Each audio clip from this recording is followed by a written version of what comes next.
welcome to April's occasional lecture series sponsored by the Social Sciences Department. I am pleased today to introduce today's speaker, Dr. Brian Gallagher. I've known him for 37 years. We were students together up at UCLA. We've done a lot of research together. We've published papers together. And according to who you ask, the work and the papers were either written by Berger and Gallagher or Gallagher and Berger. It depends on who you want to ask. Anyway, Dr. Brian Gallagher is the CEO of a company called Ecotonics Incorporated. He's an environmental scientist and engineer. He was the founder of another company, which is called Limnetics. Don't forget to sign in. And this was in Milwaukee, Wisconsin. And by the time he sold the company, Limnetics was one of the nationally recognized environmental research firms. And it grew from 1 to 65 employees. And then it was acquired by Camp Dresser and McGee Engineers. He has a BS in math and physics, an MS, which is in water resources engineering, and these are from the University of Wisconsin, Milwaukee. He has a doctorate in environmental science and engineering from UCLA. Yeah, right. And also an MBA from the Keller Graduate School of Management. He's a registered professional engineer in the state of Arizona. He currently resides up in Los Angeles. He's been working on alternate fuels research projects for the last 8 years. He's also a member of the Association for the Study of Peak Oil. His talk today is Bye Bye Miss American Pie, or Oil, and it's the apocalypse of the oil age. So without further ado, I recommend this esteemed friend and colleague, Dr. Brian Gallagher.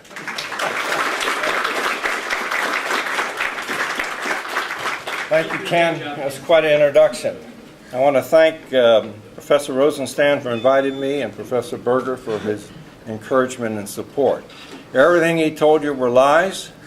I'm a beginning freshman student here at the college. Oh, that's an old speech. I got to get that out of my memory bank. But I used to teach at the University of Wisconsin briefly. And so the first thing I'm going to do is give you a pop quiz. No, forget that too. Anyway, today is Friday the 13th. I think I should speak into this thing. Friday the 13th, and my message is rather commensurate with that significance. I'm afraid my message is bad news. Basically, if you look at this picture, this illustration is supposed to illustrate big oil, big corporate oil. Rather unusual design of that oil platform. I'm not quite sure what the significance of that is. But anyway, I believe that our global oil supplies will soon begin to decline, sooner than you think. And that's going to have profound implications on our society and our economy. And so I hope today to briefly explain why I think that and what we can do about it. So my title is a parody of the song by Don McLean, perhaps a little bit before your time, 1970, in which he was lamenting about the losses of American social cultural values. And basically I'm doing that again today, 40 years later. But the real connection with my presentation today and Don McLean's song is the fact that that's the year, in the song he said, that's the year the music died. That's the year the oil started to decline, 1970. We'll focus on that year. And it's been going bad ever since. My subtitle is The Apocalypse of the Oil Age. That doesn't mean death and destruction and pestilence and the end of the world as frequently associated with certain biblical teachings. It's from the Greek word, which means revelation of something hidden from us in an era of falsehood and misconception, and that's peak oil, which we're going to talk a lot about. Peak oil is defined as the maximum oil production point. Basically, this information has been hidden from us and disguised from us, and I think it's time that we start revealing this. So I'm going to start off with a summary of my entire presentation so you can kind of get the focus. Due to peak oil production will decline by 2015 and oil prices will rise sharply as they are now. A steep oil decline will cause chaos and instability worldwide, and our global society will be drastically changed by peak oil. On the brighter side, I believe in biotechnology and renewable biofuels. I believe that renewable biofuels can supply our future needs. Basically, all of our future needs. It's going to take time. We can achieve energy independence. Advanced biofuels have no effect on food supplies. The ones we're making now do have a big effect. Advanced biofuels will not. And advanced biofuels produce much less harmful emissions, and biotechnology can transform us into a sustainable civilization. We're going to start with a brief review of energy demand. Now, I know you're not, basically, most of you engineering students or petroleum engineers or what have you. You don't have to be. To understand the picture, the message I'm trying to give, you have to do two things. Understand the jargon, which you do in any type of science, and I will define a few basic terms as we go along. And secondly, you got to think real big, bigger than you've ever thought of before. For example, this chart is from the Department of Energy, the total energy demand worldwide from 2010 to 2050, basically 40 years. We measure these 5 primary energies in their in the thermal content, BTUs, and we use a measurement called a quad. A quad stands for a quadrillion BTUs. That's one with 15 zeros behind it. It's a big chunk of energy. It's equivalent to 173 million barrels of oil or 8 billion gallons of gasoline. However, the only point I'm not going to talk about the other energies here. We're going to be talking about liquid fuels. The only thing I want to say about this chart that this portion is not going to happen. We're not going to go from 170 quads to, we're right at 500 quads right now, which is why the quad is very convenient. We're not going to go from 170 quads of liquid fuels to 275. Because of peak oil, this is what's going to happen. We're going to lose about 200 quads of liquid fuels. That's the stuff that you put in your cars. Okay? And therefore, the total energy will also drop about 20%. That's going to have a huge effect on our world society. Now, I'll go through that again. That's what the DOE projects. This is what Gallagher projects. A loss of valuable liquid fuels. I'm not going to mention or talk about the other fuels. They're important. My focus today is on liquid fuels. Let's look at the United States. The United States, conveniently, is using 100 quads of total energy. Nice round number, almost exact as 2012. And of that, 40% of our fuels, our energy, are liquid fuels. We are essentially totally dependent on our liquid fuels. And we are going to run into a real problem, first of all, because we don't produce those liquid fuels. We import most of them. We import 60% of them now, and we'll end up importing 80% by the year 2050. That kind of jumped ahead there. Let's go through that again. That's what we have is projected now. Due to my peak oil theory, that's what we're going to have.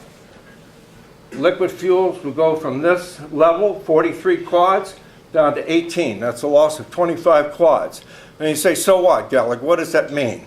Here's what it means. Here's what 25 or 26 quads are worth. Our normal current U.S. transportation fuels consumption is 140 billion gallons a year gasoline, 16 quads, 20 billion gallons a year jet aviation fuel, and 55 billion gallons a year of diesel fuel for those essential services right here. We might be able to cut back a little bit on here and even on here, but there's not much we can do about this. What I'm saying, in less than 40 years, we will lose the same amount of liquid fuels in the United States as we consume today for all of our transportation purposes. Now, you're not told that by any other people, I'm sure. But you see it when you go to the gas station. The prices are up $4, $5. I think they're going to go to $6 in a couple of years for what it's worth. Why? Because of peak oil. And that's from this section is from a paper that I published in the International Journal of Energy Policy about a year ago. What is peak oil? It's the maximum oil production point, a rate, in a specific geographic region, whether it's a county, a state, a country like the United States, or the whole world. We reach a point somewhere where we cannot produce any more oil faster. We still have oil left, but we can't produce it as fast as we can, which means we're going to have shortfalls. The United States, as an example, encountered peak oil in 1970. We're on a decline right now. We're down to 5.5 million barrels a day right now. Now that peak was forecasted in 1955 by a famous scientist named Dr. M.K. Hubbard, and he developed most of these methods that I'm using and other people in our society are using today. We'll talk more about him later. He made this forecast in 1955. He was ridiculed and criticized, but he was right. Our consumption, on the other hand, has continued to rise starting in 1946 to over 20 million barrels a day. That's about 7 billion barrels a year. And yet right now we only produce 5.5 to 6 million barrels here. So our consumption exceeds our production by 12 million barrels. Here's 40 other examples of peak oil. This is a messy chart. Bear with me. It's a chart which shows 54 major oil-producing countries. The ones in red have already peaked, starting with the United States, Venezuela, Libya, and other Middle East. It peaked in 1970, and this is the amount that their production is down today. The only countries that have not yet peaked, Saudi Arabia, Canada, thank God for Canada, because we get most of our oil today from Canada, and these other countries. I think you would agree that if we get into trouble with peak oil, regardless of when it happens, we're not going to have a lot of friendly countries that are going to help us out. We're going to talk a lot more about the effect of these 4 countries and their peaking and what happened in 1970. Remember, I said that's the year the oil started to decline. It sure did. It shocked all the geologists and geophysicists. What is this? We thought it was infinite. Oil's not infinite. It's finite. Now, this is real data. This is an example of the United States oil production starting in 1860 when the first well was completed up to when it peaked in 1970. We went through a couple of depressions, a couple of world wars, and we peaked. After we peaked, you weren't around at that time. A few people here were. My colleague was. The oil production dropped sharply. And we had something called the Arab embargo, oil embargo in 1972, where they, for political reasons, restricted the oil production to us. There were long lines, there was shortages, and prices shot up, way up. Well, we hurried around and we opened up the Alaska oil fields by completing what's called the Alaska Pipeline, this huge monster pipeline that brought the oil down from Alaska to the 48 states, and production went back up, and it peaked in 1987. We got an extra 16 billion barrels of oil out. We're now down here on the decline slope. That's the truth. Now, we can model this type of production. I'm not going to do it. It's modeled by the Hubbard curve, a relatively simple equation. We're not going to get into any mathematics and that stuff. I'm just telling you we can do it. Unfortunately, it's not very effective because you have to put in when the production peaked and at what level. You can't use it for predictive purposes. But I think I've got a way of predicting it. I use what's called the logistic curve, this black curve. Sometimes, it doesn't mean a thing to you right now, it's an S curve. It's widely used in science and engineering. As you go on with your schooling, you will use this function sooner or later. I'm sure some of the professors here have used it in their studies, especially in population dynamics. It was developed by a scientist in Germany years ago, 150 years ago, for predicting world population. There's a relationship, not mathematical. The logistic curve happens to be the integral of the Hubbard curve. May not mean most of you are non-mathematicians, but it will come into play here. How do I do this? I start with real data called cumulative production data. What does that mean? It's not annual production. It's every year we accumulate the amount of oil that we have produced. So we produced 100 barrels this year, and next year we'll produce 150. The cumulative oil is 250.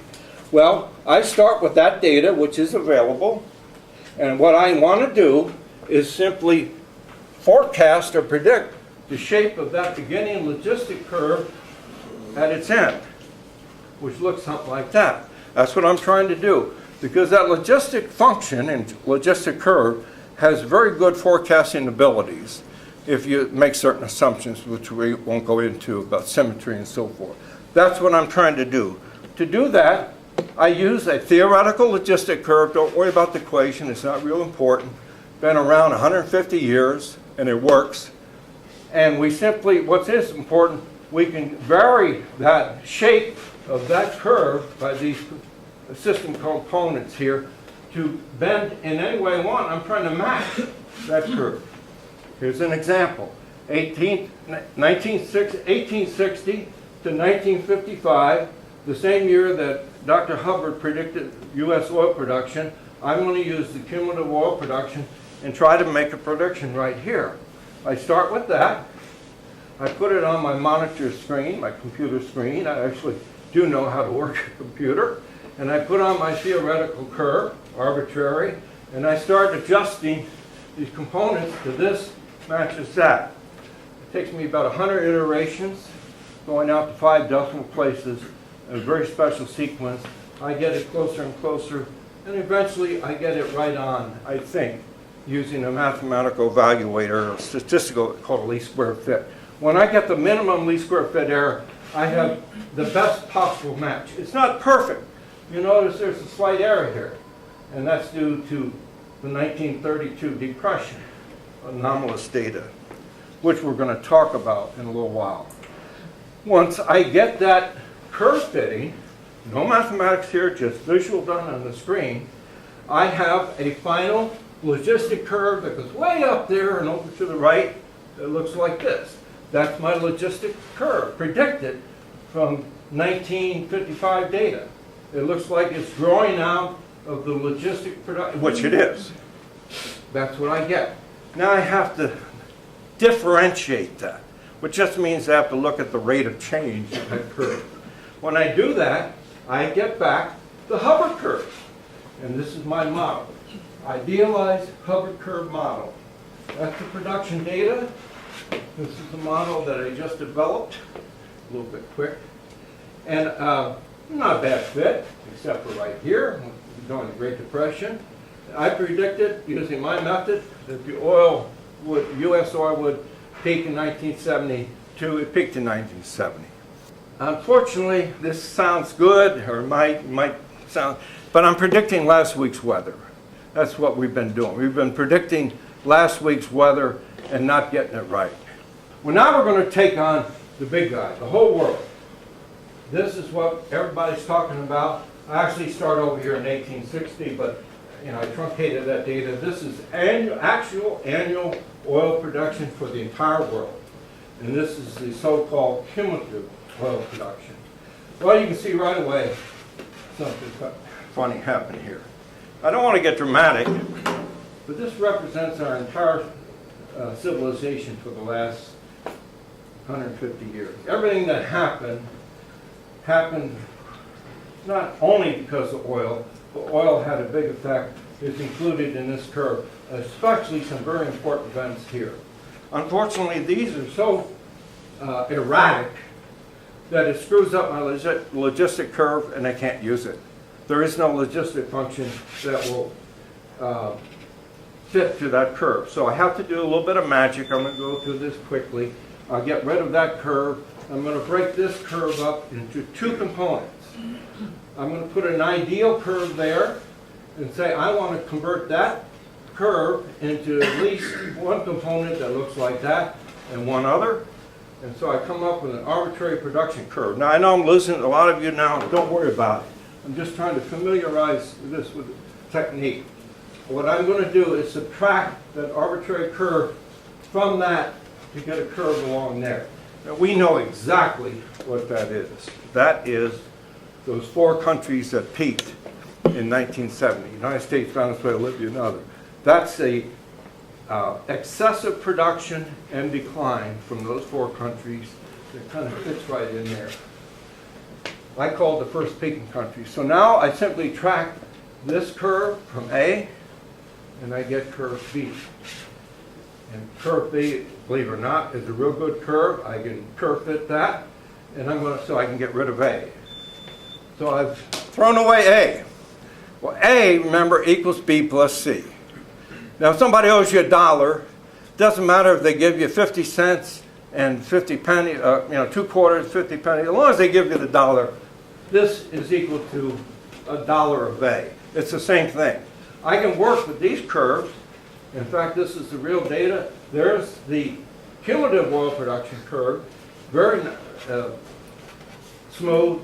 And this is the cumulative oil production, not only a very good cumulative oil production curve, but a complete curve. And I can use these two curves and do my thing with it, add the results together, and that's my result. So that is my model that I published, and that is why I'm here today. That says, my global oil idealized Hubbert curve model shows a pretty good fit, I think you would agree, along here. Doesn't fit too well because of that erratic stuff, but it's not bad. The logistic curve can't handle that rapid change. But the error there is symmetrical. But lo and behold, I was shocked. It says we've already peaked. I'm doing this in 2010 using 1860 to 2008 data, and it says we peaked. So, did we or didn't we? Let's take a look. We'll blow up that portion of the curve. That's what it looks like. That's my prediction. And that from 2002 over here to 2016. This is the actual oil production data. You can see this is when prices started to rise very fast a few years back. It got up to this point, and it literally looks like it was being constrained by this curve. Now, I predicted it would peak in 2009, and the story of my life is it did, in fact, it declined. But this is not a supply problem, it's a demand problem. We had a big economic turndown a few years ago. I'm sure you know that. That's the effect of this. We recovered from that, and it looks like we're going to break through the curve this year. What I'm saying, we are peaking now, but in a plateau pattern. We'll continue to go, prices will continue to rise. We'll get over here somewhere, and the thing's going to come crashing down. I've added actual prices of oil. The price of oil per barrel in 2002 was $23. Today it's $100. We've gone up a factor of fourfold. That's why gas prices go up. Don't let anybody else tell you it's speculation. All that has something to do with it. It's simply the price of oil. And the price of food has gone up. If you may have noticed, it correlates with oil due to the Food and Agriculture Organization Food Price Index. It went from $40 a certain group of commodities to $93. And you can see where it's headed. Headed this way. I hate to bring you this bad news, but that's the truth. Now I take that decline from my model and I convert it into the actual liquid fuels projection that I showed you up front using a relatively simple equation that I don't have time to work out, but it works. So I'm saying this is what we can expect to see in the United States from starting in about 2015 and 16. The actual oil levels production will go all over, the price will go all over. But the linear portion, the average of it will look like this, downward. And these are the potential consequences of that. These are very general and very mild. Obviously, liquid fuel prices will go way up. That's a no-brainer. United States manufactured stocks trade will decline, and those companies that are very dependent on oil, such as the airlines, will begin to fail. Fuel and food shortages will go up because food is very dependent on oil. You have the oil to grow it, make fertilizers, and so forth, and power the machinery to make it. And there will be hoarding and civil unrest. That's a human nature, unfortunately.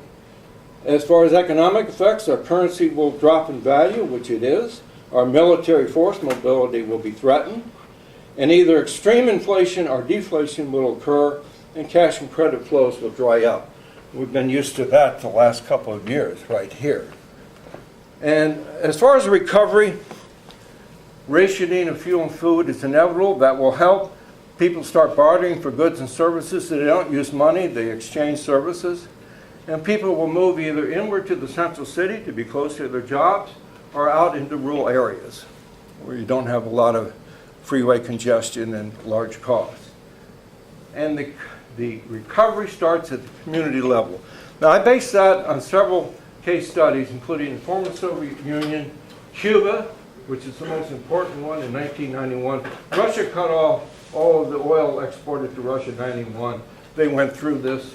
North Korea, which if you have any knowledge or interest in world politics, we know North Koreans have suffered immensely the last several years. They've retrenched into an isolated community. And frankly, 10% of their population died due to famine. And also Japan, some of the history professors might debate this, but one of the reasons Japan went to war and attacked us in 1941, they wanted oil. And we had cut them off. They were getting most of their oil from us, right here in California and also Indonesia. And President Roosevelt cut them off because of political reasons. They were acting up a little bit in China and other places. This is a big slide, but it's a more in-depth case study about Cuba. I'm not going to go through it because I don't want to run out of time. But Cuba is a good example of how they suffered from peak oil and how they kind of recovered. And it was really the people themselves, it wasn't the government. Cuba today, farm workers are among their highest paid workers. We'll get back to that later. Some people lost a lot of weight, and it was good. Children died because of malnutrition, and the elderly died. But the Middle Ages, their fatalities from diabetes, heart disease, and stroke went down 20 to 50%. So not everything is all bad. And so we are going to produce a sustainable program right here for the United States. And there's some of the papers that I used. Department of Energy, Department of Agriculture, and a few others. This is an excellent paper, A Better Way to Get From Here to There by David Morris. If anybody's interested in this stuff, I can give you the citations. We need 3 goals. National security. We must get the liquid fuels for our national security. Short of going to war, we must get them. Now, I'm talking about an interim period of maybe 50 to 60, 70 years before other things can happen. Whatever programs for you sociology and political scientist students interested, we must stabilize the socioeconomic system, provide a lot of jobs, just jobs, equitable jobs, and so forth. We've got a big problem with certain intellectual property rights and other things that I'm worried about, but nevertheless, let's move on. We certainly have to protect the environment. We don't want to go ripping up the environment for strip mining, tar sands, and that type of thing. We could do it if we have to. Even going to Alaska is going to be very risky. The oil companies don't even want to do that right now. This is an old slide of my peak fuels decline, and I'm showing you it actually consists of 4 components. Imported oil, which I've calculated, U.S. oil production, which is calculated by the Hubbert curve, other petroleum fuels, which are byproducts of oil, and non-petroleum biofuels. And that was this program was started in 2007 and has recently been expanded. It uses corn to produce a fuel called ethanol, which we're talking about.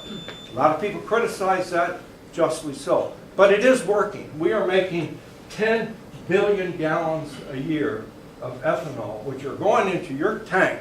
If you use a car with gasoline and you fill up, look what it says at the pump. Bioethanol added. It's blended in with the fuel.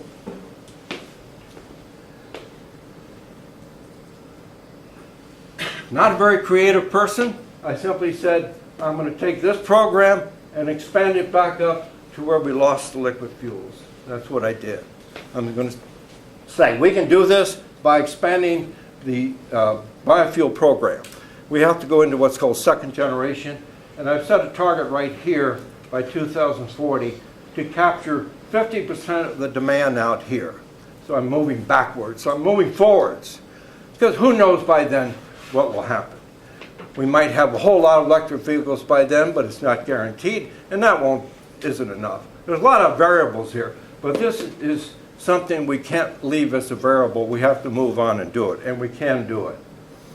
This is the first fuel we'll talk about, ethanol. Ethanol is ethyl alcohol.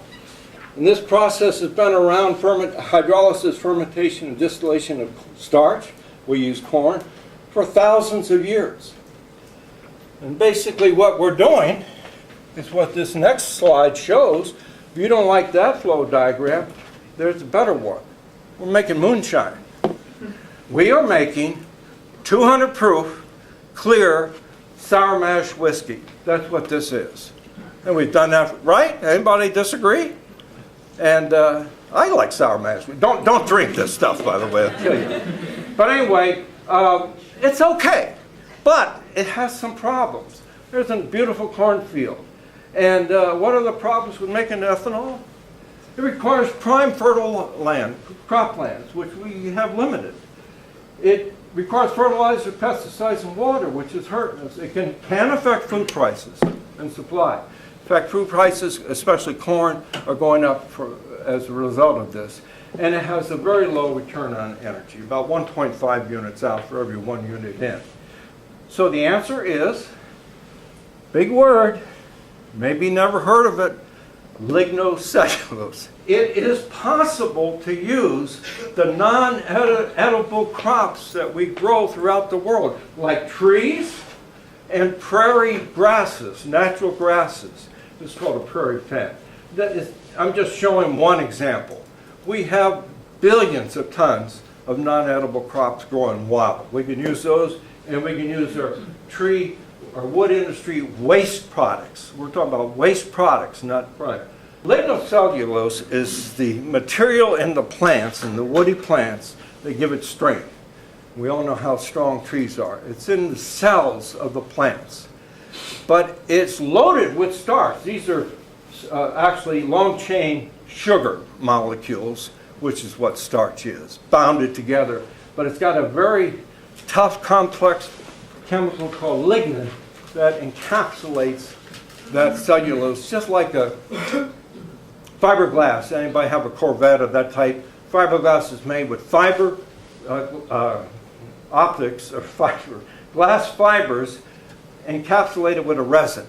Very strong, very light. Same stuff here. But we can get it out.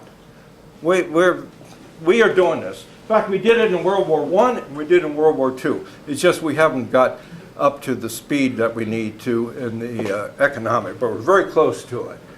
So, with that, no fertile croplands required, normal rainfall, no fertilizer, no effect on food prices, high return on energy, and a huge cellulose resource available. We can, besides making, well, here's the way we do it. We use the same fermentation process, but much more advanced. Because cellulose is so difficult, we have to use a high temperature, perhaps high pressure, acid hydrolysis thing to break this stuff apart. When we do that, we get what's called multiple sugars. They're not the same sugar like starch, like corn provides. They're different. And therefore, we have to ferment them differently. We use different microbes, different enzymes to ferment them, but we still get the same product out. We can use agricultural waste. Corn waste is called corn stover. You've seen it, maybe, if you ever saw a cornfield. It's the stuff left after the harvest. There's as much starch in that, as there is in the corn that we got out, wood waste, wood chips, sawdust. We have lots of that in our forest areas. Municipal waste, 60% of municipal waste is cellulose. We recycle the tin and the glass. The rest of the stuff we either landfill or burn. We could make this fuel out of that stuff. And also native grasses, perennial grasses, which I'll talk more about, such as the switchgrass was 8 feet tall, naturally. Besides making ethanol, there's other fuels that we can make from the same process and the same feedstock. One is called biobutanol. Don't let these words bother you. They're just different formulations. Ethanol is okay, but it's only got 2/3 of the energy of gasoline, which means if you fill up your tank with 10 gallons of gas, you're going to have to fill it up with 15 gallons to get to the same mileage. But biobutanol has 90% of gasoline energy. Ethanol is what's called hygroscopic, meaning it has an affinity for water, and water's bad for fuels and engines. Biobutanol is non-hygroscopic, and so Dow Corning, DuPont, and British Petroleum are working together now to build huge refineries to do this. It's a much better fuel, and there's many other ones beyond this. Things like green gasoline, which means it's identical to gasoline, but it's made from bio. And there's also a low fuel you may have heard about. I'm just going to mention it once. Hydrogen. A long ways off, believe me. It's a fantasy land right now. It can be made from cellulose. It's going to take a long time to perfect that. Low temperature, low energy, lots of it around. When we're ready for hydrogen, we'll have the feedstocks for it. But besides gasoline, we're also, which is 140 billion gallons a year, we need 55 billion gallons a year of diesel. We can make biodiesel from waste cooking oils, waste rendering fats, and virgin plant oils such as soybeans. And we do that now. We make about 1 billion gallons a year of biodiesel. If you ever looked on the road, on the freeway, you might see where the big truckers go, they're buying this stuff. It's much better fuel for the engine besides being renewable and less polluting. It's a wonderful fuel. I can't go into it now.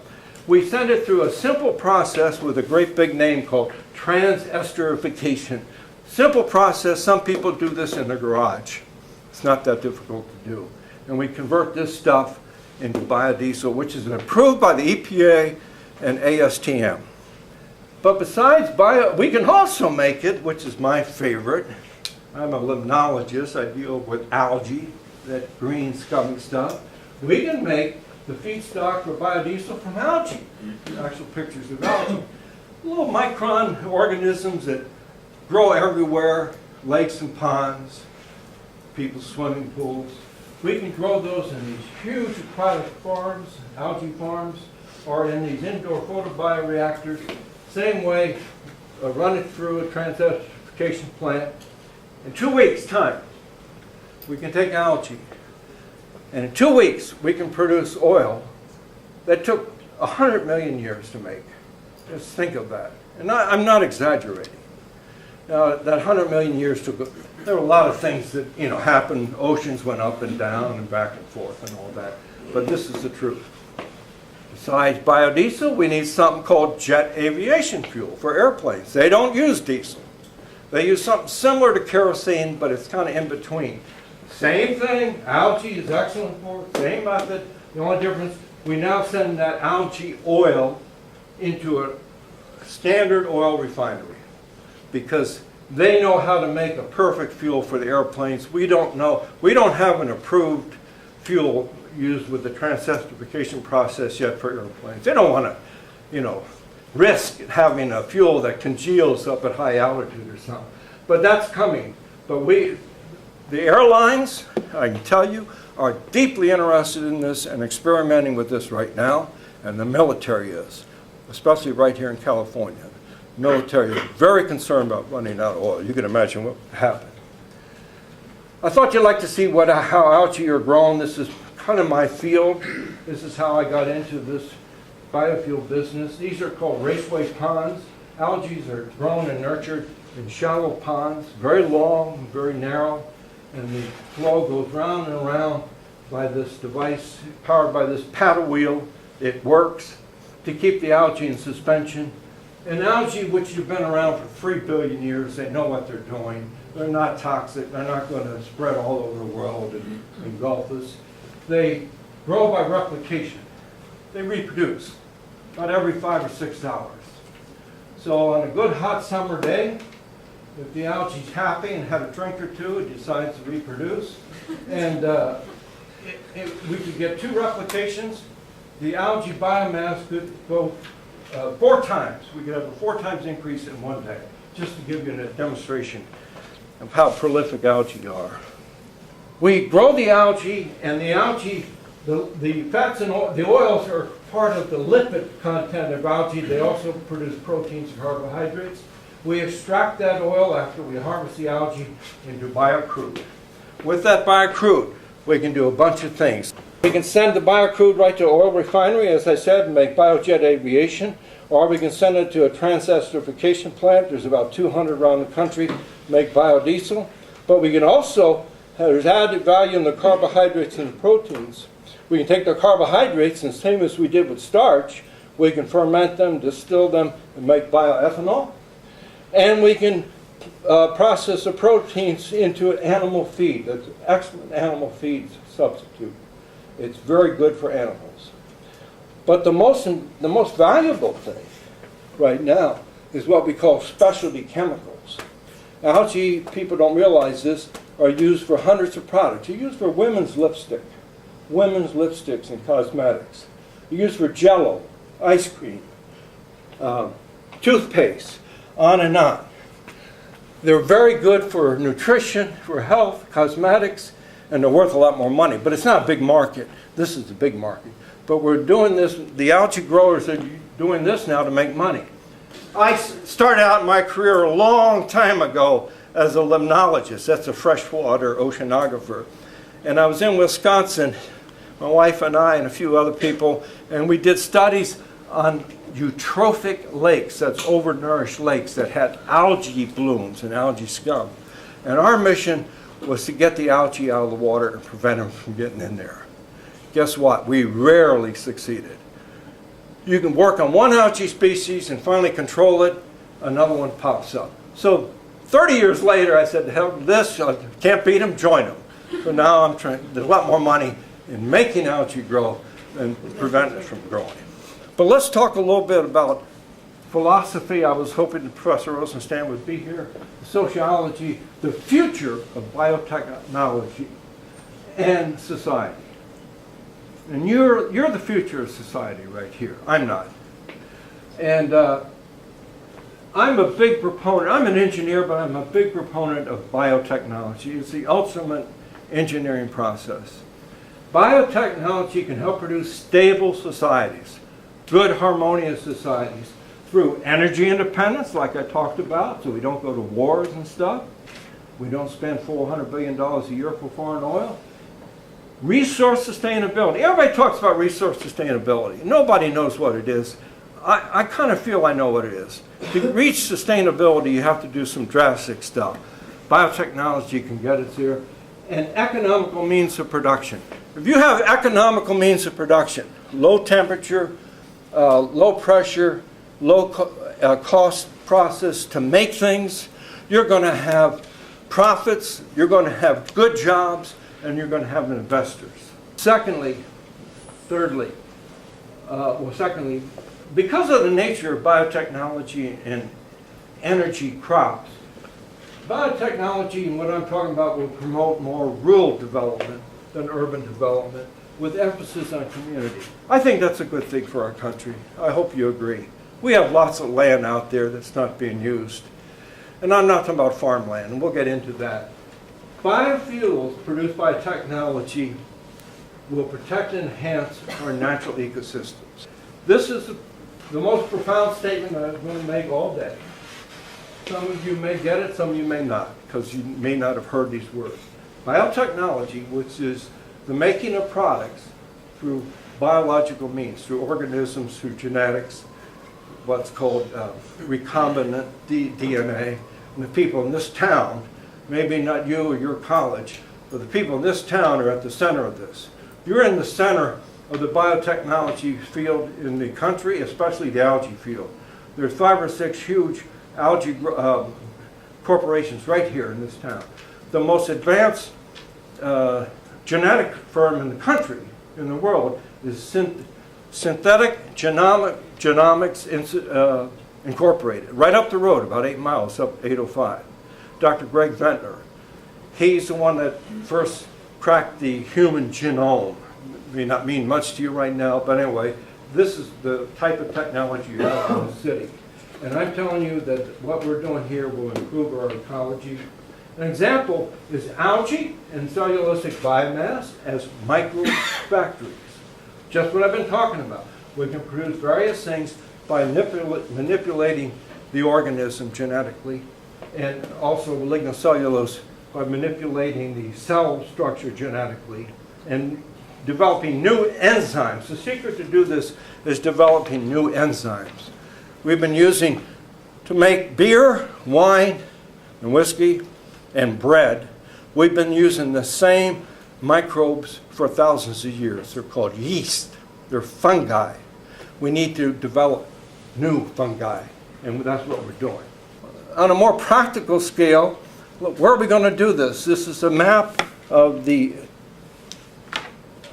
forest resources of the United States from the U.S. Department of Agriculture.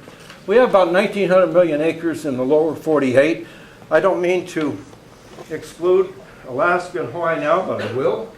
And we have almost 600 million acres of forest. We have the best forest, most productive forest in the world, and the best managed in the world. And they produce an enormous amount of biomass, and in so doing they produce a lot of waste products that are going to waste that we can use. We also have the horrendous amounts of grasslands, 442 million acres, and pasture lands. The grasslands are in amber. Remember, amber waves of green. That's what this is, the prairies. It's where the buffalo used to roam. It ate up all of this stuff. And the blue dots are pasture lands, which are associated with farms back east that have a higher moisture climate than the grasses, which, like we have out here, they don't require a lot of water. It's a tremendous resource. Wait for us to, and they want to be managed.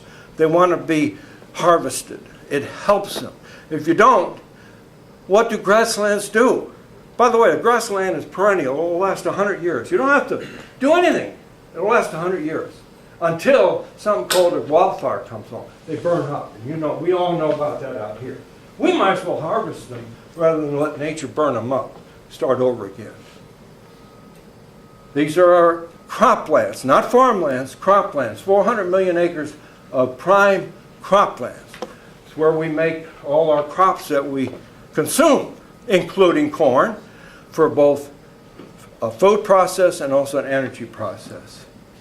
Then we also have, I kind of mixed together a whole bunch of stuff, urban, miscellaneous, other, 16%, about 300 million acres. It's in the white land. I call that space land, not wasteland, space land. It's valuable space, especially right here in the desert, Mojave Desert, Nevada.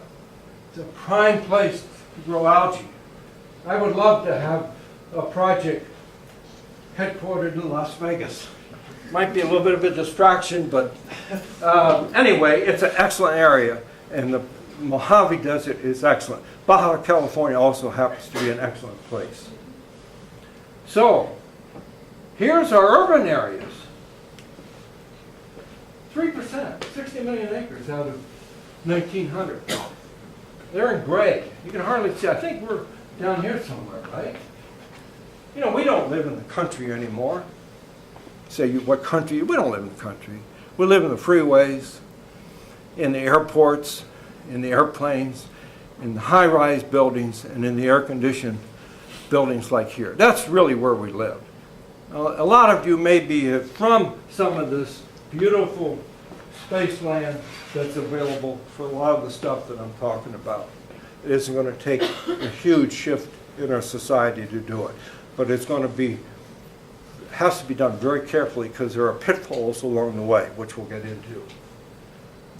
If we take all of our croplands and squeeze them together into one big farm, it would look like this: 400 million acres, about 890 mile diameter. Corn would be the dominant 75 million acres, soybeans 75 million, wheat 50 million, and other 200 million. That's the potatoes, the tomatoes, the veggies. We happen to make a lot of that stuff right out here, as you know. That's it. California is 100 million acres. This is 400 million acres. If we try, a couple of years ago, if you heard me or anybody else did, and other people, say we're going to make enough gasoline in 40 years to meet our needs using crops, they'd say you're crazy. We would need at least 300 million acres. We wouldn't have anything left to grow food on. And if we wanted to use soybeans to make biodiesel, we would need 650 million acres. Obviously, we can't do that. But if we're successful in cellulosic biomass and biodiesel, using from algae, we need this. To make 50% of our entire needs of using bioethanol and biobutanol or other fuels from cellulose biomass, we need 185 million acres. And from three sources: grasslands, which are out west in the yellow, the pasture lands, which are in blue in the east, and the forest lands, which are all over, especially in the south. It's an excellent place for forests. We can do that. At 445 gallon equivalents, what do I mean by that? I mean the same equivalent energy as gasoline. We can do this. There isn't going to be an overlap between there should be. We're going to take some of our agricultural waste products, and I think it's a good idea to have some prime farm lands still making edible energy crops. Right now we're using close to 30 million acres in corn for energy. 30 million, that's a lot. We're right at the limit. We really can't make much more. In fact, you can't put more than 10% bioethanol in your car anyway. Now, if you look at algae, I think that's even better, beautiful. We can make half of our biodiesel and biojet aviation with 18 million acres at a very conservative rate, 2,100 gallon equivalent. And that's my field. I can defend that quite well. That's my sustainable plan. Sort of a summary. Big oil, which has been good for us for 150 years, is going to run right into peak oil, be confronted by it, its nemesis, and it's going to slide down that slippery slope up there into the abyss of history.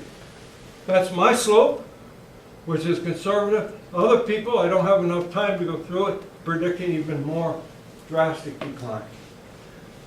And the theories support their decline much better than mine. That will force us to think, and I hope you think about this over the next few days and weeks. We need to start making bio-oil, biofuels, biochemicals, biofibers, which we are, by the way, on a small scale.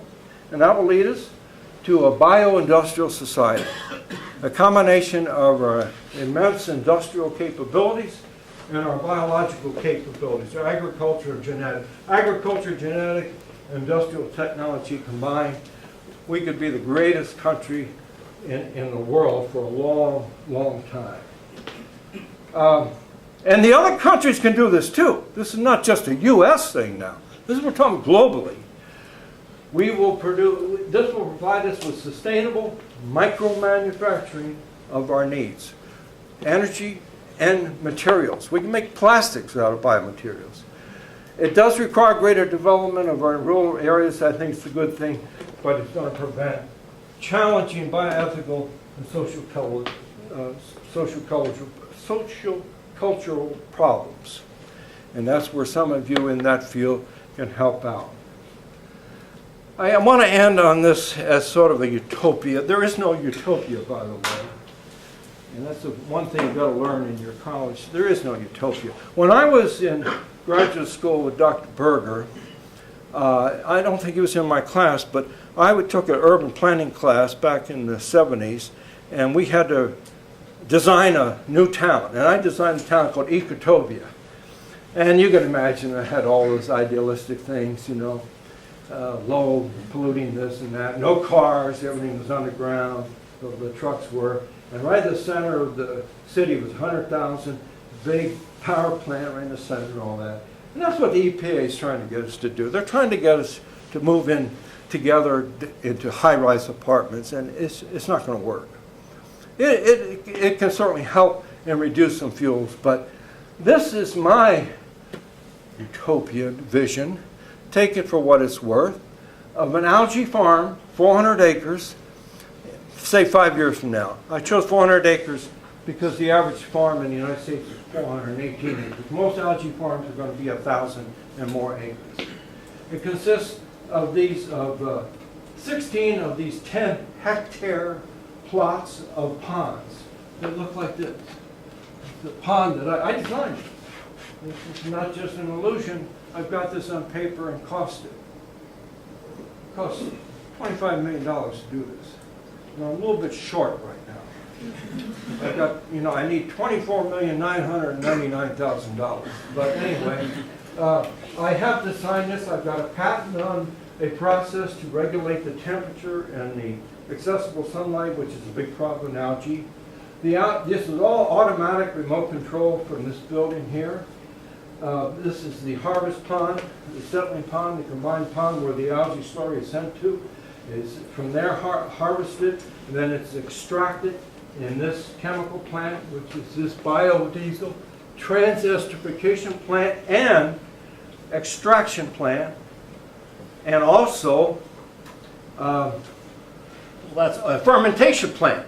Because I'm saying we can produce from that same algae crop 1 million gallons of biodiesel, that's realistic, 750,000 gallons of bioethanol from the starch content, the carbohydrates, and 5 million pounds of protein from the protein content. The neatest thing about this that I'm so proud of is this right here. It looks like a solar farm. Because the big criticism of all this stuff is, oh, you use so much natural gas and coal to do all this. There's no smokestacks here. Do you remember that, Ken? Dr. Berger was a big help to me in editing and proofreading. And I threw in a couple of smokestacks. You remember that? Yeah. What'd you say? Well, He said, well, why do you? I don't know. I threw them in there, right? You don't need smoke. Engineers think you need a smokestack. We don't need a smokestack.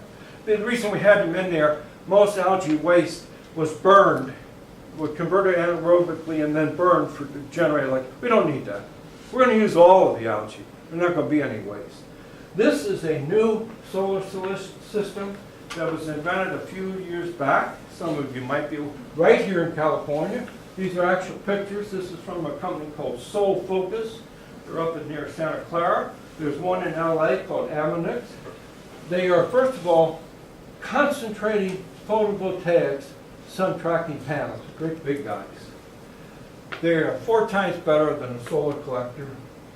They track the sun comes up here, goes over, they're motorized, and it always keeps a vertical perpendicular surface to the sun so we get maximum.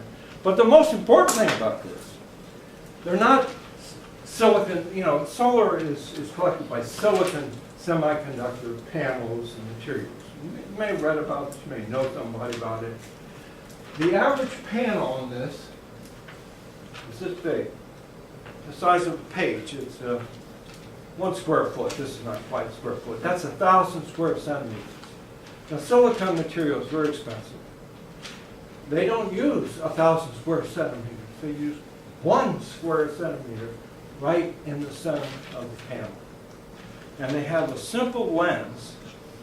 It's not even, I think it is glass or acrylic lens. It's called a non-imaging lens. Simple lens over these little panels. You can see kind of that protrusion that focuses the sun rays on that 1 square centimeter. I'm sure some of you here, as a child, I know have taken a magnifying glass and gone out, put in the sun and burned up the paper. The boys burned up the ants, the sugar, but you know what I mean. We've done that. That's what this is. You don't want to get your hand in there. You want to, and I cut in a picture of this technician from another picture and put him in the shade, but he really doesn't want to get too close to this thing because it's very hot. It's 1,000 suns amplified. We take 1,000 times the sun strength and that 1 square centimeter, which reduces the cost from $5,000 a panel to $5 a panel, 1,000 times. And when you do that, you got the same energy on that one little chip. It's not getting the same energy, it gets 3 times. The energy efficiency goes up by a factor of 3. It goes from 15% to 45%. So this solar farm is providing 3 megawatts of power, which is what we need at the cost, 1/3 of the cost of another system. Can you imagine this? This farm is totally self-sufficient. It is powered by the sun to grow the algae, and also powered by the sun to grow the auxiliary energy needed, the pumps and the turbines and all that, by the sun. The energy output ratio is almost infinity. It's the usable energy out divided by the fossil fuel energy in. There's hardly any fossil fuel. There's some fossil fuel energy to build these things. And don't get me wrong, these aren't cheap, but they're destined to be right now on parity with the grid. Now some people will say, yeah, but that's fine, Dr. Gallagher, but what about nighttime? Yeah, we got a problem at nighttime. Algae grow during the day. They follow the sun. We still need energy at nighttime for our pumps, other things.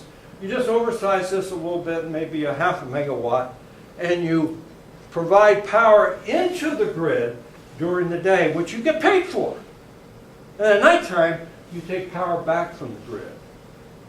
So this is a really, I think, nice vision of something to shoot for. These would be good jobs, good clean jobs, good community, very low polluting, much lower in carbon footprint, and a lot of other good things, and it'll work. So I think it's time for me to call on Don McLean. Well, I won't call on him, we'll just fade away. It's time for me to fade away. I was going to play a little bit more. I'm sorry I've gone over your time. I know some of you have classes and so forth. I'm sorry, I apologize for that. So that's it, and now what is the schedule? Ken, Now we'd like to open up to any questions. We have to use a lot of water, as you know. Water is a medium, but we reuse it. We reuse it. We don't, the algae don't consume the water. But whenever you recycle water, you're going to lose a little bit. And so we are certainly going to evaporate that water, and there's going to be water loss. Is it big? No. It's much less than growing the equivalent in soybeans or in corn. Much less. The second thing, we don't need fresh water. Algae work much better in saline water, salt water, and even wastewater. If we have wastewater, we would use wastewater. If we have saline water, groundwater that's salty, we would use saline water. And in so doing, we're evaporating that water and putting fresh water back into the hydrosphere. Unfortunately, the state of California doesn't think it that way. It's a good question. Because I talked to them, the Bureau of Land Management, she said, oh, you got to get a permit. You're extracting water. I said, saline water. They don't care. It's a resource. So there's some political problem. I can't give you a detailed analysis, but it is much less than what we use for the current methods. Even for, familiar with oil shale by any chance? They use a lot of water. That's another alternative. And both Ken and I know a little bit about oil shale, but that uses a lot of water. It's not Colorado. Anything else? Yes, sir. Oh, I'm sorry, Ken. Yes, sir. As you know, all during the Republican primary and moving into the general election, Yes. energy policy will be front and center Yes. in the coming debates. Yes. The right wing, I'll put the Gingrich hat on now, Yeah, sure. assures us that if we frack more, if we bring online more leaseholds off the coast, if we refine tar sands, if we can be energy independent. In fact, he's promised us $2.50 gas. That's crucial. Well, this are the claims that are going to be made in the next 6 Yeah. months, you know that. Yeah. Now, assuming that you were an advisor to Obama, Yeah. what public policy would you advocate that would move this technology Okay. forward in terms of public investment? Okay. Good question. Put me on the spot here. Let me try to find a slide that I've taken out a lot of the controversial slides. Let's see if I can find it. I call this a liquid fuel strategy. It's not going to exactly answer your question. What I say, if I was advisor to either party, to Obama or other development, let's increase U.S. oil production now using new drilling. Are you familiar with the new drilling technology going underneath horizontal? Up in North Dakota, I should have mentioned, the one highlight in our oil drilling is the Bakken Formation. It's a new process. It does promise some pretty good increases in oil production. I would support enhanced oil recovery. You're a geologist, I bet, right? Geography. Okay. And you know what all this is. But I would require combined CO2 sequestration. So some of this you may not think much of. But I would expand the renewable fuels goal. There's the renewable fuel standard is what you're talking about. It's requiring so much fuels. I would expand that. It only applies to bioethanol, to all these other things I'm talking about, to at least 50% by 2040. That's what I would do. Well, either party. And I'll tell you how much it's going to cost, too. I would manage subsidies and taxes, and here's where we get into political differences, to optimize natural gas production. Because we need to change the oil use we're using for chemical feed into natural gas. And there's ways we can do it. The big problem with natural gas, we have a lot of natural gas, it's so cheap. It's gotten so cheap that the developers won't produce it enough. Well, we can help them out a little bit. Secondly, I would replace oil for non-transportation with natural gas. I would set specific goals and incentives by biodiesel, biojet. Finally, I'll see what you think of this. I would consolidate USDOE and USDA into one big department. Engel should like that. You think? Oh, that's a Well, he's trying to cut costs. I'm saying there's a more practical way. Why not combine the two departments that are most in energy and agriculture together? Now, cost-wise, to build those, you saw the circles and all that, $2 trillion over 25 years. That's $80 billion a year. That's not a whole lot. And you, by some simple tax, and the Republicans, I happen to be a conservative, I got to tell you, but I'm not. I'm eager to pay reasonable taxes. 10 cents a gallon with some tricky investments and so forth would get us that fund over 25 years. 10 cents a gallon. I think most of us would be willing to pay an extra 10 cents a gallon because, frankly, you can save 10 cents a gallon by going to the cheapest gas station. So my policy is taxation, but reasonable, to build a fund, to build those, and that would be matching grants over 25 years, which we've got time at $80 billion a year. As a Republican, you would advocate putting 10 cents on top of the gas tax? Absolutely. Now? Absolutely. You wouldn't? That's a breath of fresh air. Pardon me? That's a unique. Well, you know, why? I'm not going to be here anyway. I'll say $1 a gallon. How are you capitalizing your prototype? How am I capitalizing my prototype? Yeah. Well, the $2 trillion, you mean? I haven't gotten that far. Well, even your design, how are you going to? Okay, my design is $25 million. Yeah. It's $50,000 an acre, and I can build that for $25 million, and I can get about 9 or 10 million a year in sales. So I could amortize that over 20 years. So I think I get a good return on investment in 20 years, which is not bad. You're not going to take it public and get shares and have small investors? Oh, I'd love to have small. I was going to pass the hat here. No, I'm- You know? I'm I mean, really. I'm throwing I told you. softballs. Okay, I'm 24 million. Now, realistically, I want to do a pilot study. And Professor Parker knows this. I started out, and I've done this, I built a 1 meter pond. I built a 1 meter pond. And I got a patent on it for the thermodynamic portion. I can't grow algae in a 1 meter pond, but I can prove the thermal hydraulics and the sun thing. So, yeah, you know, there's a lot of things to do. I don't know if you ever tried to raise money from the, okay, We're on to venture capital. angel investors and those people right now, they throw me out. Yeah, we don't want to hear from them. It's a bad time to try. And maybe the participation funding may be a better way to go. And if you have any ideas, I'd love to talk to you. I'm trying to get free land from El Toro Marine Base down here. You're familiar with El Toro? This is a 4,700 acre Marine base. And you're shaking her head. You don't want to tell them? Sir? My young lady wife here, she's somewhere around half my age, I forget, I don't know. She was a former Loma Marine based at El Toro. So about 2 months ago, we went down there. It's standing there, big. I'm trying to get 2 acres from them. You know, I've got to do this and that and so forth. Yeah, I'd like to have 2 acres. I have, Dr. Burgers even offered me to use his land out in the desert, but there's no water there. You know, need a little bit of water. So we'll talk more about it. Any other questions? Yes, yes, ma'am. One quick question is your design. I'm wondering how you would handle containment issues in case of a viral or bacterial infection. Oh boy, you're right up on it. And No, it's invasive species. And have you considered the bag method, which they're looking Well, at? that's the closed photobioreactor. Now, my method, if you notice, is covered. Okay. Now, that's the way what she's saying, algae can get invasive species in there, as I showed you, and they don't destroy it, but they knock everything out.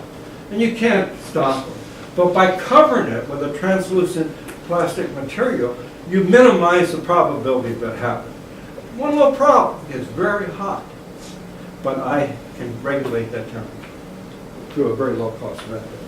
But in the pools you have are connected. So do you have a method that, say, like if you have sensors in there checking Yes. periodically, and do you have Checking a method of Yes. containing and isolating a section if you Yes, see we it? can do that. I didn't get into it, but that remote control is monitored by closed-circuit TV and computer monitors. And those technicians, take about 7 or 8 people a shift, would be monitoring this closely. And whenever there's a problem, they would dispatch the repair personnel. And it is possible that you say the viral and other bacteria and other things and rotifers, things that attack algae, can eat them up and destroy it. That's true. They're fickle, but they've been around a long time, and I think we can do it. Well, I got to tell you, this is not rocket science. People are doing this now. We are making algae biodiesel, but it's $7 a gallon. 2 years ago it was $14 a gallon. And 2 years before that was $30 a gallon, so we're coming down. And guess what? The real cost of oil, as you know, is going up. So we're going to hit there, and I'm hoping 3 or 4 years, either when this big crunch, you know, I might be wrong. I hope I am wrong. Don't go running home and say I'm going to sell my car. No. But be prepared for this. Think ahead of what you might do if we really start losing our oil, because we're so dependent on it. And I can tell you, people in the society I belong to, Association of Study of Peak Oil, which is an international society all over the world. You've got some top scientists in the world, much, much smarter and more experienced I am. They're buying farms and other things. They got the money to do it, you know, which is kind of a sense of hoarding in a way. So, any other questions? Yes, ma'am, back there. Do you think that if we do process this technology to an extent where we can start exporting, do you think that we'll start forming and importing and exporting to other countries and they develop the technology? Do you think that we'll develop something kind of similar to OPEC and with the oil nations? No. I don't see any reason for us to form a cartel. We're not going to have that much oil. After all, we are going to be importing biofuels from Brazil. It's just the other way around. For a while, we're going to be importing biofuels because Brazil has a lot of sugar cane. I don't see any need. I think we should export our technology. I have a big problem with this gentleman here. How do we raise this money, the $2 trillion? We're an industrial society. Would you, any of the sociologists or philosophers challenge me? We were an agrarian society at one time, farming. We became an industrial society. And we're one of the best societies in the world, but we got problems. One of the problems we have is the equitable property rights in using these organisms in the earth. And I'm concerned about we should have more community participation. I'm not talking about socialism or communism, more community effort. The more people are involved in doing this, and they participate, the better it's going to be. So they should reap some of the rewards. There are a lot of people right now that are patenting microorganisms, new organisms that they're genetically manipulating in the library. They have no idea what they'll do. They're just redesigning them like a digital circuit and patent them. Just like they did in the internet days. Patent names, hoping that someday somebody's going to want that thing to sell it. That's not fair. Monsanto was a huge agricultural division company. I think they're still pretty active, but they're not as big as they were. But they patented everything they came with, hybrid corn, and the profits go to them. And you know, I believe in profits in the capitalist system. I am a Republican. But this obscene stuff we've been doing lately in the wealth, is way too much. So we got to very carefully redesign the society's future to have that social structure that we need to hold it together. Yes, sir. Kind of parallel to Professor Termer's question. Your background is engineering and gave us all the technical, solution, which is all great. But my problem is with policy. Yes. So when Carter was president, Yes. he put solar panel on top of the White House, Yes. and White House was self-sufficient. Yes. It was only one term when Reagan came to office. Yeah. He ordered all of those solar panels to be removed and Yeah. thrown in the garbage, Yes. and gave green light that oil is back. Yes. And if you had like 30-some years of solar energy Yeah. development, there wouldn't be that 1% that you just mentioned, that we're only getting 1% because we don't have the energy leadership. Yes. The oil That's prices- right. We don't have the The energy. oil price is Right. not $4, it's not $5. We just spent $1 trillion in Iraq war, $1 trillion. If you think about how much it cost Iraq war, probably we have paid $20 for gallon of oil in Oh, the yeah. past 10 years. Yes. So it's a matter of policy, I'm thinking. Well, It's you not a matter hit of right. I'm not- technology. Technology, as you Yeah. just mentioned, Brazilians have become self-sufficient and are even exporting bio. Right. So my problem is with policy, Yeah, not just technology. what the professor is saying, he's right. Technology is one thing, but the things to put in action, we need leadership, we need policy, and we don't have that right now. To answer your question a little bit better, I happened to be at the Department of Energy as a manager when President Carter was in office. I was a senior staff scientist at the University of Wisconsin. They played the DOE had a hiring freeze, so they sent us a couple $100,000 to send somebody down there to write a paper. We really managed the program. I was a manager, active manager of the underground energy storage program. And when Reagan got in, I was there 9 months when Reagan was elected, and Schultz, and the first thing they did was cancel it. They canceled everything, and I'm a Republican. So why, well, there's other sides of this coin. But you raised a very good point, and Obama's trying.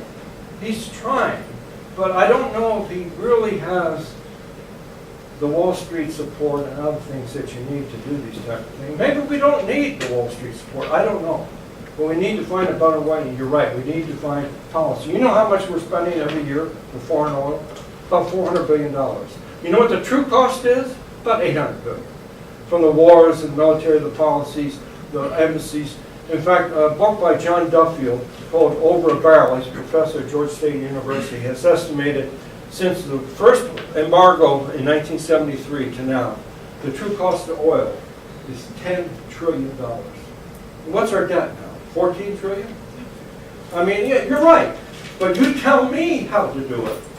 I mean, I would love to know how to do it. I'll vote for whoever I think can do this and meet certain other requirements. Green Party. Who? Green Party. Oh, okay. Obama. All right.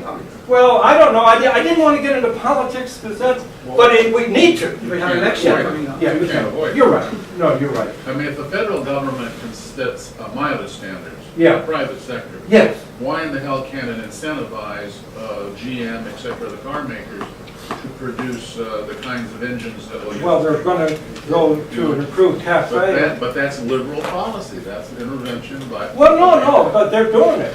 They're going to, the next round of cafe, you know what Cafe Coca is going to be about half of the mileage that we have now, right? Instead of getting 24, we're going to get like 37 miles. We can do it. Now, Bush started the renewable fuels standard in 2007, before Obama. He started this bioethanol program. Now, he had the big farming lobby behind him, and most of those farmers are Republicans, are very well-to-do, but why not? Farmers should make a return on it. They work hard. So we can work together. I think we can work together and work. If I was President of the United States, there's only one thing I would do. I would strike out two words, conservative and liberal. I'd strike them out of the dictionary. Never talk about it. Democrats, Republicans, fine. But this ideology, passion of always doing one thing this way and the other thing is no good. There's an objective. You're still a believer in bipartisanship? Of course. How well that worked for you in the last couple of years? Well, hasn't. Does that mean give up? I mean, got to keep trying. And if the Republicans come up with a better plan, run with those. If the Democrats come up with a better plan, run with that. We've just got too much, yes, I'm sorry. Yes, sir. You said something Okay, about feeding our livestock cellulose instead of Yeah. like corn-fed, which I know corn-fed livestock is Yeah. it's really harmful to them. It gives them a lot of stomach problems. They pretty much just feed them that just so they can say that they're corn-fed before they send them to slaughter. So how would that affect the livestock's health rather than corn feeding? So you're saying by, what you say now, again, by taking the corn-fed, Well, the corn-fed cattle, I know that the corn that is That's produced- called the field corn. It's Yeah. not edible. Yeah, we take that, we feed it to not the even cow. farmers to grow Right, and eat it. right. And now we slaughter them, Yes. and you're against probably that.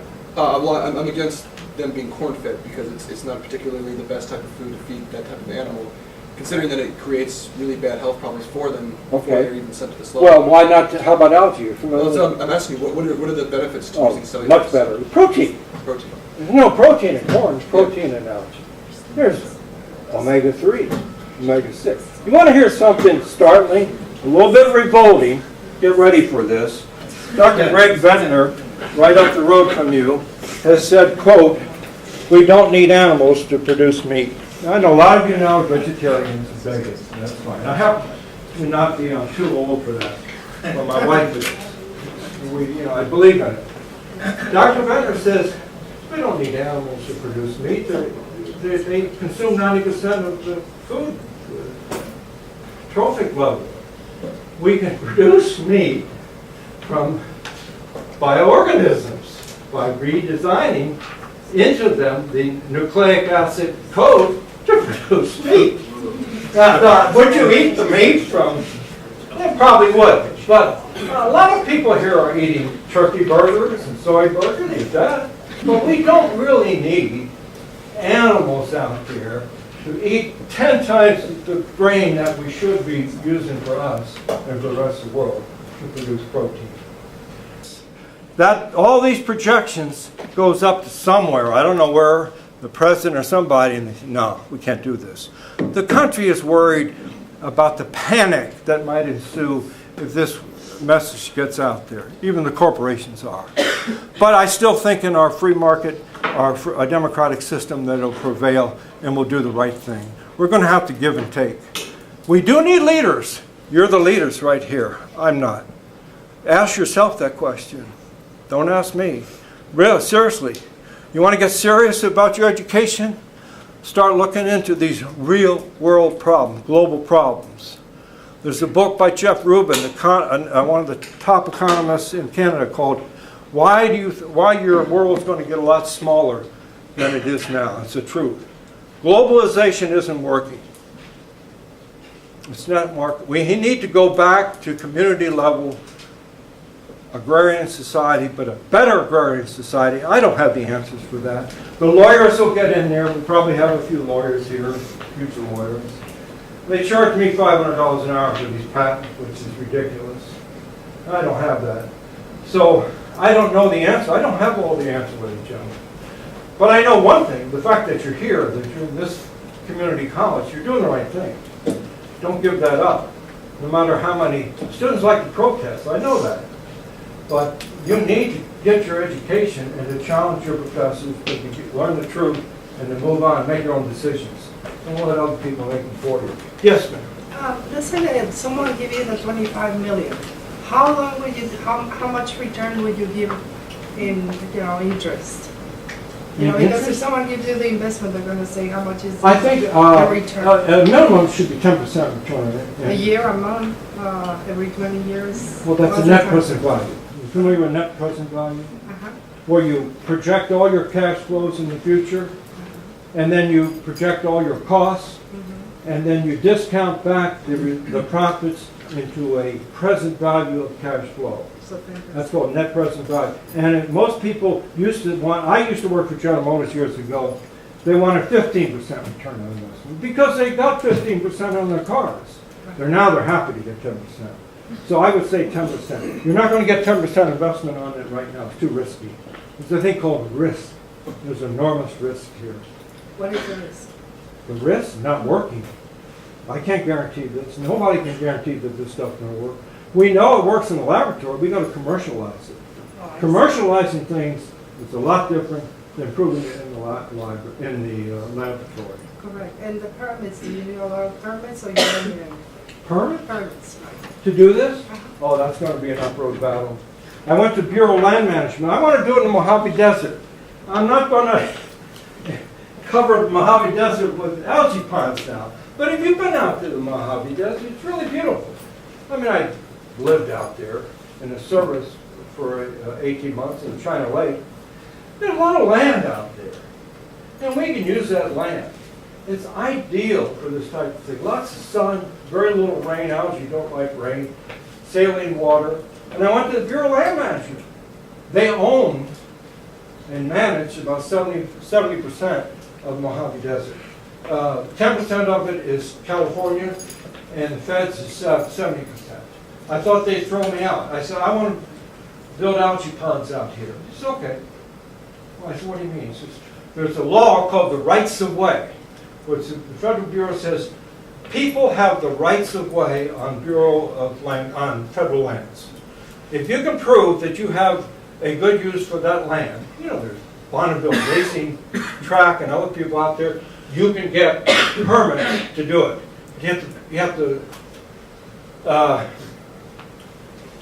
You have to create or develop an environmental impact statement. That's about $6 million, and I'm a little short there too. So they want an environmental impact statement, and then you can do it. They will lease the land to you for a royalty, a fair royalty to do this. So I'm going to go to them once I'm ready for it. If they're serious, if the right political scientist is in office or politicians in office, they're receptive. It's a good thing. Right now, every couple of weeks, there's a new request from the Department of Energy for proposals for this type of thing. There's some big challenges ahead. Don't get me wrong. But I think it's one of the best way to proceed to be prepared for this impending decline, which will occur. Even the most conservative forecasters are saying 2023. I'm saying like 2015. Well, that's 8 years difference, but it's going to happen in your lifetime. Yeah. So be prepared for it. Any other questions? Yes. There is one company right now that started doing it out in the desert. I don't know. It starts with an I, and I can't remember their name right now. What are they doing? They're building ponds, and they're testing both the bags and the ponds. The bag, the bastaltic bags. Right. They roll over it. Mm-hmm. And they've also got the very large And ponds the very out large there as well. ponds. They're testing both to see Okay. what's most viable. They've got a lot of funding behind them. They are obviously. funny. They know somebody. They It helps. Their It helps. CEO worked at like BP and Shell for 20 Yeah. years, kind of thing. Bill Gates is big in this. He took his money out of bioethanol because he felt it's hurting the, and it is, and he's putting it in algae. And a lot of other people, those big, billionaires are doing this, but you got to know somebody. Now, Right. this lady asked about, there's other methods of growing algae. One is the inside bioreactor, which is very expensive, the open pond, and then there's the hybrid type, which is what I'm going to do. Now, she mentioned a bastaltic bag. What that is a great big polyester bag, plastic bag, filled with this solution, and the flow pattern. See, you have to keep algae in suspension. You can't let algae die. they would just sink to the bottom and die because they don't get the sun. So you got to stir them up all the time. Algae live and die by the sun. And every time the sun goes down at night, they think they're dying and they go dormant. So the next day, the sun comes up, they get ready again. But you got to keep it in motion. And because the sun has to be just right, it can't be too hot or it can't be too strong. And at the surface of the pond, it's too strong. Algae get sunburned, just like we do. I get terribly sunburned. Algae get sunburned. They die. It's called photoinhibition. So they want to be about 3 to 4 inches below the top of the water. But if they sink down to the bottom, they don't get any sun at all, and they die. So there's other methods of doing this, and they're testing it. What I want to do is actually test the 3 ponds, the open pond, the closed pond, and the partially closed pond. That costs a lot of money. BP, British Petroleum, Yeah, British Petroleum. has given Cal Berkeley, I think, $50 to $100 million grant over the last 3-4 years. What they do is UC Berkeley has a $100 million grant Oh, from they're- BP. they do And much of this, way that money ahead. is going Right. into algae. Yeah, but UC San Diego Yeah. is also equally up there. I don't know exactly what they're doing. But you're right, UC Berkeley is they were the leaders in this field 20, 30 years ago. They did the aquatic species program for 20 years on algae. And I don't know what, I think it was Clinton now, I'm not getting, he canceled it. Why? They wanted to go to hydrogen, jump to hydrogen. Hydrogen's a long ways, any technical people here would disagree with me, it's a long ways away from hydrogen. The infrastructure and everything.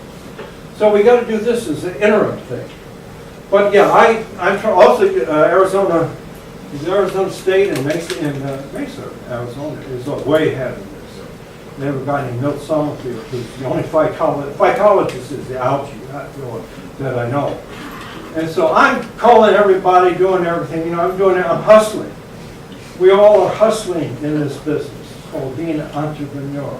It's hard, and you got to be convincing, and you have to have good backers. You got to think about joint venturing in the solar. You got to think about joint venture. You're right. There's a very good firm in Milwaukee called Origin Oil, and they have concentrated on the extraction process, which is a big hang-up. And they're getting all kinds of money, raising money, so forth. So, any other questions? Well, Berger and I can do the EIS. Okay. Yes, sir. Yeah, quick question. What is the, in your estimate, is the practical production EROEI for, let's say, net energy for biology field? For the biotechnology field, or what, for the Biology, algae? the algae itself, Okay, field, the algae. algae-derived fuel. Practical, not tested, but practical production level EROEI. I think the Net energy. 2,100 gallon equivalent per acre is right. Okay, but that's, in terms of energy in for energy you get out, 5 to 1, 10 to 1? Oh, the energy output rate Right, from algae? Much, with my solar thing, at least 10 to 1. at least 10 to 1. What energy you be putting into it? We're using energy from, the formula for energy return to ratio uses carbon-based fuels, fossil fuels. I'm not using any carbon. Totally renewable fuel based upon the sun energy. Now, there is carbon used in manufacturing those systems. I don't know what At 10 to 1, you're more than competitive with any of the oil that's being produced right now. Yes. Well, the oil's probably around 10 to 1. It used to be 100 to 1. It used to be 100 to 1 with Saudi Arabia, Galwar and so forth. Yeah, Galwar. That's right. Yeah. About 10 to 1 now, Bakken and so forth, that's about 5 to 1. That's right. Right. 145 barrels. That's one of the, Right. I was asking about practical reasons why Gingrich would be wrong. Low energy in for, and energy out for energy invested in it. Well, But you just can't make. So this is, go back to your Yeah. idea, where do you get the funding for it? You Yeah. demonstrated it's superior in net energy terms. Where do I get the funding? Once you've demonstrated that it is superior in net energy terms, I can for generate. practical Right. industrial level production, Right. if you build it, they will come. That's right. The money will pour. Yeah. I built a 1 meter pond. Once you can, I did 2 videos of it. yeah, And that's a it start. works. I had Lebanese, I'm not saying anything, except I had Lebanese bankers. Lebanon has big banks. Yeah. Very interested in this. And what, they were ready to go. And what deterred them was liquid natural gas. It went that way. I think they made a big mistake because of oil gas fracking. We're going to be producing so damn much natural gas, don't know what to do with it. So why do we need liquid natural gas? You know, so anyway, I can only, I could spend all my time hustling the money, trying to build this, market this, build this, that, and there is just so many hours a day.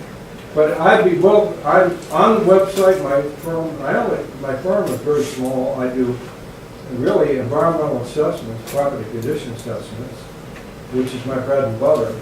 It's called Ecotonics Inc. Look it up and please contact me. My name is on there. If anybody's got any ideas or a few extra $1 trillion around, I'd be glad to take it off your hands. Yeah, look it up this morning. Now, I may ask you a question. Do you think this is at least plausible and feasible? Do I think this is Yeah. possible? Yeah. I think that if you can scale it up from test tube to industrial scale Yeah. production, with the EROEI, energy return and energy investment, Right. of 10 or greater, that it's a game changer. Okay, it's a game changer. That's what I look. I'm looking at a paradigm shift. I'm saying we can change the whole world society if we can do this in an equitable way.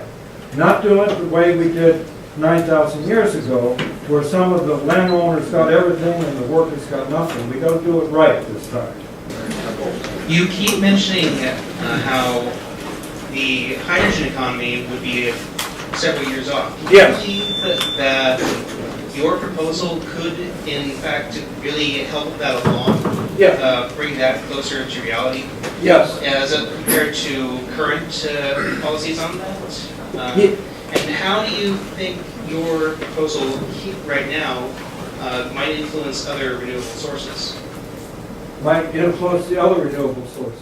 Well, the other renewables stand alone. Wind power and solar is still needed, but you can't put that into the liquid tank.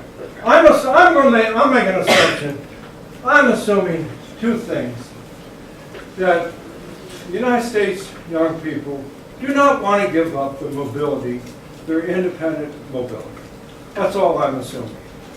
I don't think when I hear people they're going to get rid of cars, and so I just don't believe that. When I was at UCLA with Dr. Berger, we had a protest at Santa Barbara against the oil doping Cadillac. And they buried a Cadillac in the sand. And then all the students drove off in their Porsches and the BMWs. I don't like hypocrisy. So I'm assuming we've got to do something that will give us drop-in fuels. And hydrogen is not a drop-in fuel. Hydrogen is the ultimate way to go. It's not even an energy. It's an energy carrier. We make hydrogen two ways, right? Electrolysis of water. 4% of our energy is made by electrolysis of water. It's enormously expensive. The other one is steam reforming of natural gas, CH4, which is a fossil fuel.